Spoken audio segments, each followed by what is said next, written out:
ഉച്ച സമയത്ത് പാൽപ്പായസം കുടിക്കുന്നതിനു വേണ്ടി അമ്പലപ്പുഴ ക്ഷേത്രത്തിലും വൈകിട്ട് ഉപ്പുമാങ്ങ കഴിക്കുന്നതിനായി പത്മനാഭസ്വാമി ക്ഷേത്രത്തിലും പോകുന്ന അതിവിചിത്രമായൊരു കൃഷ്ണൻ നമ്മുടെ കേരളത്തിലുണ്ടെന്ന് എത്ര പേർക്ക് അറിയാം?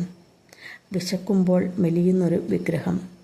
ഭാരതത്തിലെ തന്നെ ഏറ്റവും ആദ്യം നട തുറക്കുന്ന ഒരു മഹാക്ഷേത്രം എൻ്റെ സ്വന്തം ജില്ലയായ കോട്ടയം ജില്ലയിലെ തിരുവാർപ്പ് ശ്രീകൃഷ്ണ സ്വാമി ക്ഷേത്രം. കായലിൽ നിന്ന് ശങ്കരാചാര്യരുടെ പ്രഥമ ശിഷ്യനായിരുന്ന പത്മപാദർക്ക് കിട്ടിയ ഒരു വാർപ്പും വിഗ്രഹവും അത് പിന്നീട് ഒരു നാടിനെ തന്നെ ലോകപ്രശസ്തമാക്കിയ ഐതിഹ്യം.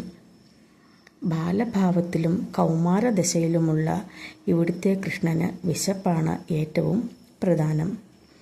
വെളുപ്പിന് 2 മണിക്ക് നട തുറക്കുമ്പോൾ പൂജാരിയുടെ കയ്യിൽ താക്കോലിനോടൊപ്പം ഒരു മഴുവും കൂടി കരുതാറുണ്ട്. ഏതെങ്കിലും കാരണവശാൽ നട തുറക്കാൻ കഴിയാതെ വന്നാൽ മഴു ഉപയോഗിച്ച് പൂട്ട് തുറക്കണമെന്നാണ് നിയമം. ഭഗവാന് കൃത്യം 2 മണിക്ക് തന്നെ നിവേദ്യം കൊടുക്കണമെന്നാണ് ഭഗവാന്റെ കൽപ്പന. മറ്റെല്ലാ ക്ഷേത്രങ്ങളിലെയും പോലെ ഇവിടെ സൂര്യഗ്രഹണത്തിന് നട അടയ്ക്കാനോ പൂജാസമയങ്ങളിൽ മാറ്റം വരുത്താനോ പാടില്ല. അതിന് ഒരു പ്രത്യേക കാരണം കൂടി ഉണ്ട്. ഒരു ദിവസം സൂര്യഗ്രഹണത്തിന് അടച്ചിട്ട ക്ഷേത്രം തുറന്നു നോക്കിയപ്പോൾ ഭഗവാന്റെ അരക്കെട്ടിയിലുണ്ടായിരുന്ന അരഞ്ഞാണം താഴെ വീണ് കിടക്കുന്നു.